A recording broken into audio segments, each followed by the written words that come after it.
नमस्कार साथियों, एक बार फिर से आप सभी का स्वागत है। बच्चे अक्सर सवाल करते हैं कि सर स्टमक की सेल्स को याद कैसे करें, क्या कोई इसका कोई मेथड है।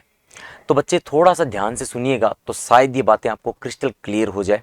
सबसे पहले आपको स्टमक की स्ट्रक्चर तो बेसिक तौर पे याद होगी कि स्टमक की स्ट्रक्चर किस तरीके से हम बनाते हैं। ये ईसोफेगस है, आपको समझ में भी आ रहा होगा। और ईसोफेगस आगे जाकर के खुलती है किसके अंदर बच्चे? स्टमक के अंदर। ये आपका स्टमक है और ये आपकी ड्यूडेनम है। मैं आपसे कह रहा हूं कि जब आप भोजन को चबाते हैं, चेविंग करते हैं, मास्टिकेशन करते हैं बक्कल कैविटी में, तो चबाने के बाद भोजन का आपने क्या बना दिया, जिसमें एंजाइम, सलाइवा सब कुछ मिक्स हो गया, उसे कहते हैं बोलस। वो बोलस आपके ईसोफेगस से होते हुए सीधा एंटर करता है किसमें? स्टमक में। तो यहां पे मैंने किसको भेजा? बोलस को। अब एक बार मन में सोच लीजिए कि मैं बोलस को मान के चल रहा हूं बम की तरह। बम, और बम किसको कहते हैं आप सब जानते हैं। भारत पाकिस्तान का युद्ध हो, आतंकवादियों से युद्ध हो, तो ये बम शब्द का इस्तेमाल कुछ ज्यादा होता है। और जब भारत पाकिस्तान का युद्ध हो तब मेरे बच्चों को एक चीज और याद आती है जिसको कहते हैं LOC, line of control. Bharat Pakistan में लाइन ऑफ कंट्रोल। आज वो लाइन ऑफ कंट्रोल हम स्टमक में पढ़ने जा रहे हैं और वहां की सेल्स का भी जिक्र करेंगे। बोलस को माना बम और बम को सीधा फेंका इसोफेगस से किसमें? स्टमक में। जैसे ही स्टमक में आया, स्टमक में आते ही वो सबसे पहले किसको क्रॉस करेगा? LOC को। बच्चा पूछता है कि सर ये LOC क्या चीज है? LOC का मतलब होता है बेटा, 3 टाइप की मसल्स होती है स्टमक के अंदर। कौन कौन सी सर? एक होती है लॉन्गिट्यूडनल, एक का नाम होता है सर्कुलर और एक का नाम होता है ओब्लिक।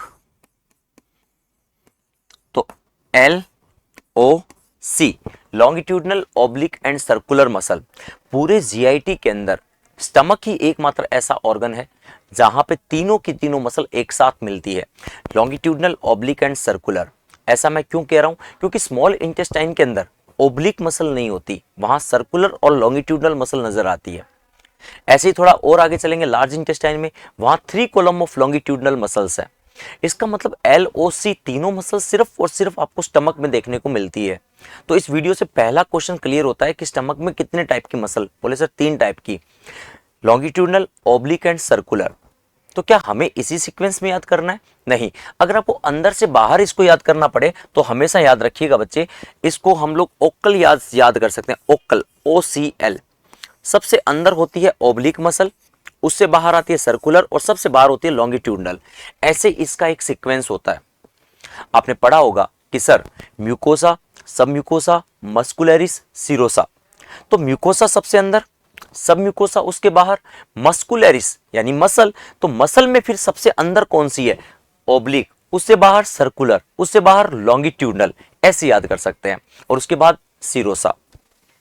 तो अल्टीमेटली ये तो अरेंजमेंट है। खैर वापस अपने मुद्दे पे आते हैं। मैंने कहा कि स्टमक के अंदर कितनी टाइप की मसल्स हैं? बोले सर 3 टाइप की। कैसे याद किया? LOC, longitudinal, oblique and circular. Done है सर। बम ने LOC को क्रॉस किया।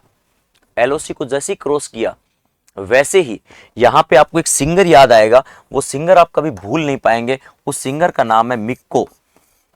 सर हमने मिक्का सिंह सुना है। आज मैं कह रहा हूं स्टमक में आप मिक्को याद कर लीजिए, खेल खत्म हो जाता है स्टमक का। मिक्को सिंह गाना गाता है। कौन? स्टमक में मिक्को सिंह।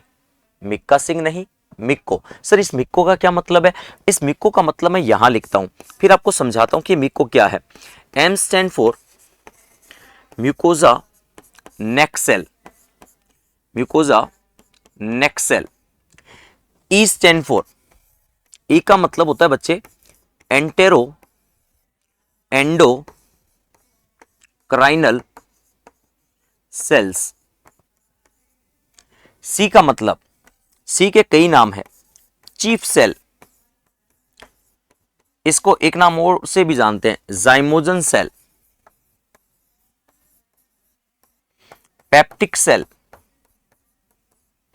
इसको एक नाम से और भी जानते हैं जो सिर्फ मैं बताता हूं, किताबों में नहीं मिलेगा, सिर्फ याद रखने के लिए। पेप्सिनोजन सेल, ऐसे भी याद कर लो चाहे। पेप्सिनोजन सेल, तो नाम से दिख जाएगा कि ये क्या बना रही होगी? पेप्सिनोजन बना रही होगी, पेप्सिनोजन सेल्स। प्रोटीन का डाइजेशन करने वाली cell. Chief cell, zymogen cell, peptic cell, pepsinogen cell. Ultimately मिक्को का मतलब, एम का मतलब म्यूकोजा नेक सेल, ई का मतलब एंटेरो एंडोक्राइनल सेल, सी का मतलब chief cell, zymogen cell, peptic cell, pepsinogen, and last and final O का क्या मतलब है सर? ओ का मतलब होता है बच्चे ऑक्जिंटिक या पेराइटल सेल। सारे नाम बता दिए जितने भी हो सकते हैं। तो सर क्या बताया अभी तक हमने? स्टमक में तीनों टाइप की मसल्स है, longitudinal, oblique and circular. Done. गाना कौन गाता है? मिक्को सिंह। मिक्को से याद आया, मिक्को, MECO। M stand for mucosa neck cell, E stand for entero endocrinal cell, C stand for chief cell, zymogen cell, peptic cell, pepsinogen, जो बोलना चाहो आप। ओ स्टैंड फॉर ऑक्जेंटिक और द पेराइटल सेल। अब बच्चे का अगला क्वेश्चन होता है कि सर ये जो मिक्को आपने हमें बताया है, ये जो मिक्को आपने हमें बताया है, इनके फंक्शंस क्या क्या होते हैं? एक एक लाइन में फटाफट समेटते हैं इसको, इसके सारे फटाफट इसके जो भी फीचर्स हो सकते हैं। सर स्टमक में मिक्को का क्या मतलब है? एम स्टैंड फॉर, सबसे पहला वर्ड है mucosa neck cell. Mucosa neck cell, sir ये क्या करती होगी? सर ये सिक्रीट करती है म्यूकस, म्यूकस सिक्रेशन। तो बच्चा पूछता है सर म्यूकस सिक्रेशन की जरूरत ही क्यों है? अरे इसलिए जरूरत है, जैसे ही आप लोग भोजन करते हैं तो इसी स्टमक के अंदर जब आप भोजन करते हैं तो इस स्टमक के अंदर तुम जानते हो कि धीरे धीरे क्या बनने लगेगा? HCl। तो हाइड्रोक्लोरिक एसिड जिसकी पीएच बड़ी खतरनाक होती है, 2.0, 2.5, 1.5 तक भी जा सकती है, हाईली एसिडिक मीडियम माना जाता है स्टमक के अंदर। तो इतना सारा HCl आएगा तो यहाँ की लेयर के अंदर इरोजन्स आ जाएंगे, पर ऐसा हो नहीं पाता। ये जो मैंने पिंक कलर में आपके सामने बनाया है, ये म्यूकस का एक कोट है। भोजन जैसे ही अंदर जाता है वैसे ही स्टमक की वॉल के चारों तरफ यहाँ पे म्यूकस का एक कोट बन जाता है। अब HCl भले ही कितना भी आ जाए नुकसान नहीं होगा, इरोजन्स नहीं आएंगे, यहाँ की लेयर डैमेज नहीं होगी। म्यूकोसा के अंदर किसी तरीके का इरोजन्स देखने को नहीं मिलेगा। क्यों? क्योंकि ये पहला काम कर चुकी है अपना mucosa neck cell, mucus secretion करती है, म्यूकस का एक कोट बन जाता है स्टमक के चारों तरफ। तो अब चाहे HCl आए ज्यादा फर्क नहीं पड़ेगा। एग्री करेंगे बात पे? ठीक है सर, म्यूकोसा नेक सेल का मतलब समझ में आया, काम समझ में आ गया। अगला शब्द है ई। सर ई का मतलब क्या है? Entero endocrinal sales. सर ये क्या करती है? अरे ये करती है बेटा हार्मोन सिक्रेट। कैसे पता चला? नाम देखो, एंटेरो एंडोक्राइनल, एंडोक्राइन से ही समझ में आ जाएगा कि यहां से कोई ना कोई हार्मोन आएगा। सर यहां से हमारे पास एक हार्मोन आता है, ऐसे सिंपल सा याद कर लीजिए बच्चा, gastrin hormone. Gastrin hormone, gastric juice की एक्टिविटी या गैस्ट्रिक जूस को बढ़ाने के लिए गैस्ट्रिन हार्मोन की जरूरत होती है। एंटेरो एंडोक्राइनल सेल, हालांकि इसमें भी कई तरीके की सेल होती है, D cell, EC cell, G cell, 3 type की सेल्स इसमें इन्वॉल्व होती है। अगर मैं आपको हल्का सा जिक्र भी कर दूं तो कई बार आप किताबों में से डिटेल में पढ़ते हैं, इसमें डी सेल्स इन्वॉल्व है, EC सेल एंटेरोक्रोमाफिन सेल्स भी कहते हैं इसको, ये भी इन्वॉल्व है। G सेल्स गैस्ट्रिन सेल्स भी इंपॉर्टेंट है, गैस्ट्रिक सेल गैस्ट्रिन हार्मोन बनाती है, आप यहां से याद कर लेंगे। तो ये बेसिक सी सेल्स है जो एंटेरो एंडोक्राइनल सेल में मौजूद है। इतना सारा अगर आपको डिटेल में नहीं पढ़ना तो सिंपल सा वर्ड याद रखो, entero endocrinal cell, gastrin hormone, और सेल कौन सी है उसमें? G cell. ये G सेल है जो कि गैस्ट्रिन हार्मोन बनाती है, एंटेरो एंडोक्राइनल सेल का पार्ट है। डन है सर। अगला एक और शब्द सुनिएगा, सी। मिक्को में सी का मतलब क्या है? यहाँ पे चीफ सेल, चीफ सेल जिसके कई नाम मैंने पीछे लिख दिए हैं, जाइमोजन सेल, पेप्टिक सेल, एक नाम और है पेप्सिनोजन सेल। सर ये क्या लफड़ा है? पेप्सिनोजन लिख दिया, इसका मतलब ये सेल क्या सिक्रीट करती है? Pepsinogen enzyme. क्यों सर? पेप्सिनोजन, जिसके नाम के पीछे बेटा नोजन लग जाए वो इनएक्टिव एंजाइम होता है। इसका मतलब चीफ सेल जो एंजाइम स्टमक में छोड़ती है वो पेप्सिनोजन छोड़ती है। P for protein, P for pepsinogen. Protein के डाइजेशन की शुरुआत स्टमक में ही होती है, ये भी क्वेश्चन कई बार पूछा हुआ है। तो अल्टीमेटली आपके सामने है पेप्सिनोजन, इनएक्टिव एंजाइम। याद रखना मेरे बच्चे, इनएक्टिव एंजाइम। तो सर इनएक्टिव है तो फिर ये काम कैसे करेगा? काम करवाने के लिए हमारे पास हमें एक सेल की तरफ जाना पड़ेगा। सेल का नाम है बच्चे ऑक्जिंटिक सेल, O स्टैंड फॉर ऑक्जिंटिक, या दूसरा नाम है बच्चा पेराइटल सेल, दूसरा नाम है पेराइटल सेल। क्या सिक्रीट करेगी सर? HCl। हाइड्रोक्लोरिक एसिड को बनाने के लिए कौन सी सेल चाहिए? ऑक्जेंटिक या पेराइटल सेल? सर HCl क्या और के साथ क्या सिर्फ HCl ही आता है? नहीं, H positive Cl negative ion जुड़ते हैं, HCl बनता है। पर आगे चल के एक चीज और जो सबसे इंपॉर्टेंट है वो है बेटा castle intrinsic factor. Castles intrinsic factor, ये भी याद करने हैं सर। कासल इंट्रिंसिक फैक्टर, तो स्टमक में O का मतलब ऑक्जेंटिक या पेराइटल सेल HCl बनाती है और कासल इंट्रिंसिक फैक्टर बनाती है। अब दोनों का मतलब समझते हैं और पेप्सिनोजन को साथ में इन्वॉल्व करते हैं। हमने फंक्शन तो सीख लिए, पर यह भी सीखना है कि पेप्सिनोजन जब इनएक्टिव आया है तो उसे एक्टिव कौन करेगा। अब समझिए इस इक्वेशन को। आपने जस्ट अभी थोड़ी देर पहले सुना कि सर चीफ सेल ने, जाइमोजन सेल ने, पेप्टिक सेल ने एक एंजाइम सीक्रेट करा पेप्सिनोजन, पर वो कैसा था? इनएक्टिव। ये इनएक्टिव था। आपकी बात से मैं सहमत हूं। बट फिर आई थी एक cell, oxyntic cell, oxyntic cell या पेराइटल सेल। इन्होंने क्या बनाया सर? इन्होंने बनाया HCl। बस यही HCl कई काम कर लेता है, जिसमें से एक काम तो है आपका एसिडिक मीडियम बना के रखना, ताकि जल्दी से बैक्टीरियल एक्टिविटी ना हो। एसिडिक मीडियम बना के रखना किस में बेटा? स्टमक में। दूसरा एक कमाल का फीचर है कि इस इनएक्टिव एंजाइम को एक्टिव में कन्वर्ट कर देना। पेप्सिनोजन जो आया था उसको कन्वर्ट कर दिया किस में बेटा? पेप्सिन में। अरे किस की मदद से ये काम हुआ है? HCl की मदद से हुआ है। अब समझ में आया कि ऑक्जेंटिक सेल ने HCl सीक्रेट करके पेप्सिनोजन को कन्वर्ट कर दिया पेप्सिन में। और ये पेप्सिन क्या है? एक प्रोटियोलाइटिक एंजाइम, प्रोटीन को तोड़ने वाला। It's a proteolytic, proteolytic. ठीक है सर, पेप्सिन। तो इसका मतलब यहां से एक क्वेश्चन और तैयार होता है जो स्टार्मार्क करने वाला है, 5 स्टार नंबर देने वाला है कि digestion of protein, digestion of protein initiate कहां पे स्टार्ट होता है? स्टमक में। कौन से एंजाइम से? पेप्सिन एंजाइम से। याद रखना, आज के बाद जब भी कभी प्रोटीन खाओ, दालें खाओ, सोयाबीन खाओ, समझ लेना स्टमक के अंदर जाने के बाद उसका डाइजेशन स्टार्ट होता है। तो प्रोटीन के डाइजेशन की शुरुआत हमारे स्टमक में ही होती है, जिसकी वजह एक तो आपकी चीफ सेल है जो पेप्सिनोजन बनाती है, बाद में यही पेप्सिनोजन पेप्सिन में कन्वर्ट होता है HCl की मदद से, जो कि कहां से आया? ऑक्जेंटिक एंड पेराइटल सेल से।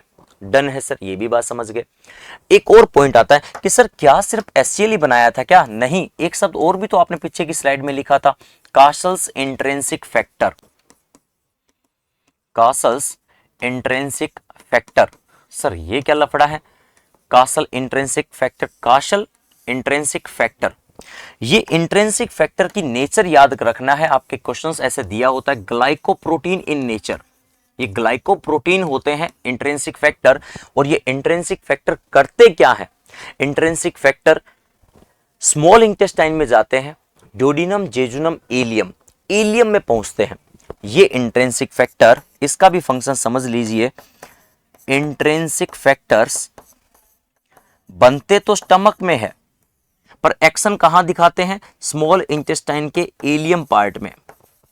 और उस इलियम में जाने के बाद ये क्या करते हैं? विटामिन B12 का एब्जॉर्प्शन करवाते हैं। विटामिन B12 का एब्जॉर्प्शन करवाते हैं। तो विटामिन B12 के एब्जॉर्प्शन के लिए क्या जरूरी है? Intrinsic factor.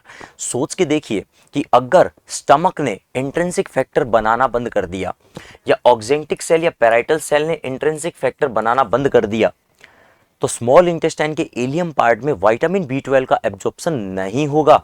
और अगर नहीं होगा तो ऐसे में फिर एक एनीमिया होने की संभावना है, जिसे हम कहते हैं परनीशियस एनीमिया। ये ध्यान रखना बच्चे कि अगर विटामिन B12 का एब्जॉर्प्शन नहीं होता है तो फिर इसके बदले एक एनीमिया हो जाता है, जिसे कहते हैं बेटा परनीशियस एनीमिया। आई थिंक ये बात अब भी आपको याद रहेगी कि सर विटामिन बी 12 के एब्जॉर्प्शन ना होने से परनीशियस एनीमिया हो जाता है।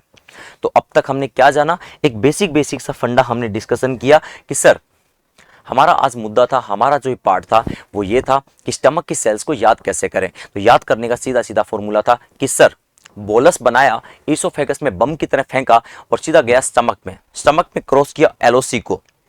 स्टमक में एलओसी क्या है, longitudinal oblique and circular muscles. Done है सर। तो फिर किसने गाना गाया, मिक्को सिंह ने गाना गाया। मिक्का से याद आया मिक्को, MECO। सर ये मिक्को क्या है सर, मिक्को का मतलब होता है mucosa neck cell, entero endocrinal cell, chief cell, zymogen cell, peptic cell, pepsinogen cell. Ultimately O stand for oxyntic and the parietal cell. सबका अपना अपना एक फंक्शन है। Mucosa neck cell mucus secrete करती है। एंटेरो एंडोक्राइनल, एंडोक्राइन से याद आएगा गैस्ट्रिन हार्मोन यहां से बनता है। इसके अलावा C stand for chief cell, zymogen cell, peptic cell, pepsinogen. एक एंजाइम सिक्रीट होता है जो प्रोटीन को डाइजेस्ट करता है, पेप्सिनोजन। पर समस्या यह है कि जिसके पीछे नोजन लग जाए वो इनएक्टिव होता है। इसको एक्टिवेट करने के लिए फिर हमारे पास एक सेल और आती है, ऑक्जेंटिक और द पेराइटल सेल।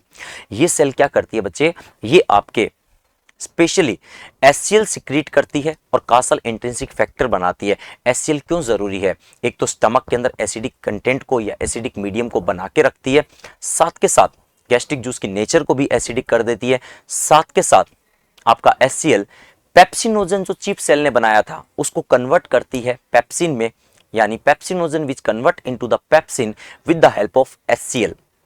तो एचसीएल के साथ क्या बना था, एचसीएल के साथ ऑक्जेंटिक और पेराइटल सेल ने बनाया था कासल इंट्रिंसिक फैक्टर।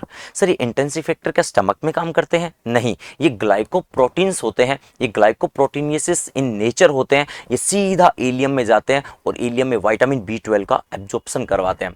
अगर सर गलती से भी स्टमक ने इंट्रिंसिक फैक्टर नहीं बनाया, ऑक्जेंटिक या पेराइटल सेल डैमेज हो गई, तो इस वजह से कई बार विटामिन बी 12 एब्जॉर्ब नहीं होता, तो परनीशियस एनीमिया की होने की शिकायत हो जाती है या परनीशियस एनीमिया हो जाता है।